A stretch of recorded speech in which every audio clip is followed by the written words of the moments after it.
چونکہ دین میں ملاوٹیں ہیں کہ انہوں نے کتنی چیزوں کو دین بنا لیا جو دین ہی نہیں ہے۔ آج درباروں پہ مزاروں پہ چلے جائیں تو جو ہوتا ہے وہ کسی سے مخفی ہے۔ مختلف فرقوں والوں نے جو حال کیا، تو آپ جدھر بھی جائیں، جس بھی طبقے میں جائیں، تو پھر اس دور میں کیا علم مفقود ہو گیا ہے؟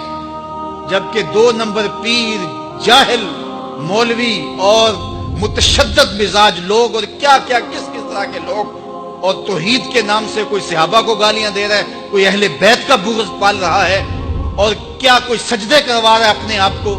اب اس ماحول کے اندر کیا اللہ امت کو محروم رکھ دے گا کہ اس امت کے اندر کوئی نہ ہو جو کھڑا دین پیش کرے؟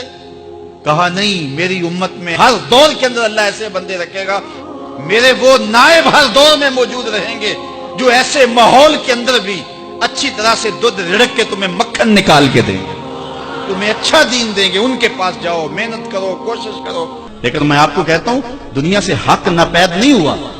اگر مداری گر موجود ہے، ڈاکو لٹیرے اور چور موجود ہیں، تو حق کا ڈنڈورا دینے والے بھی اس دھرتی پہ بستے ہیں۔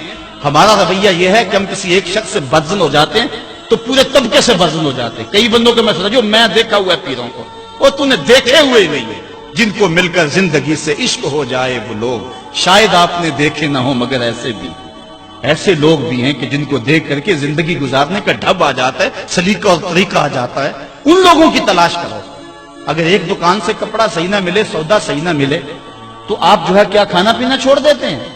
آپ کو پتا پورے شہر سے مٹھائی کہاں سے اچھی ملتی ہے، آپ کو پتا پورے شہر سے کپڑا کہاں سے اچھا ملتا ہے، آپ کو پتا پورے شہر میں جو ہے وہ فلاں چیز اچھی کہاں سے ملتی ہے۔ دین بھی ڈھونڈو کہاں سے خالص ملتا ہے اور کہاں سے نہ خالص ملتا ہے، اس کے لیے محنت کرنی پڑے گی۔ جھولی میں یوں نہیں ڈال دیا جائے گا، اس کے لیے تمہیں جانا پڑے گا، کوشش کرنی پڑے گی۔ ہاں، 1 سے دھوکہ کھاؤ گے، 2 سے کھاؤ گے، 3 سے کھاؤ گے، لیکن جو تم دھوکہ کھاؤ گے تم تو رب کے نام پہ کھاؤ گے نا۔ حضرت عمر رضی اللہ تعالیٰ عنہ کی عادت تھی، جو غلام لمبی نمازیں پڑھتا اس کو آزاد کر دیتے۔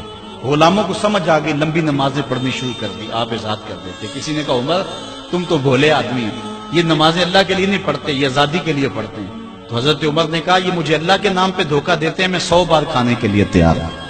ایک جگہ سے دھوکہ کھایا، 2 سے کھایا، 3 سے کھایا، 4 سے کھایا، جب تمہاری نیت ٹھیک ہوگی منزل ضرور ملے گی، یہ ہو نہیں سکتا۔ خورش دے بدرا جو کب کو حمام کہ یک روز افتد ہمائے بدام۔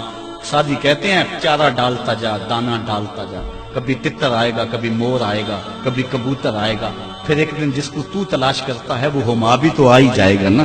اس لیے حق کے سفر کو نہ چھوڑنا، چلتے رہنا، اور راہ حق کی منزل پر انشاءاللہ ایک دن ضرور گامزن ہوگے۔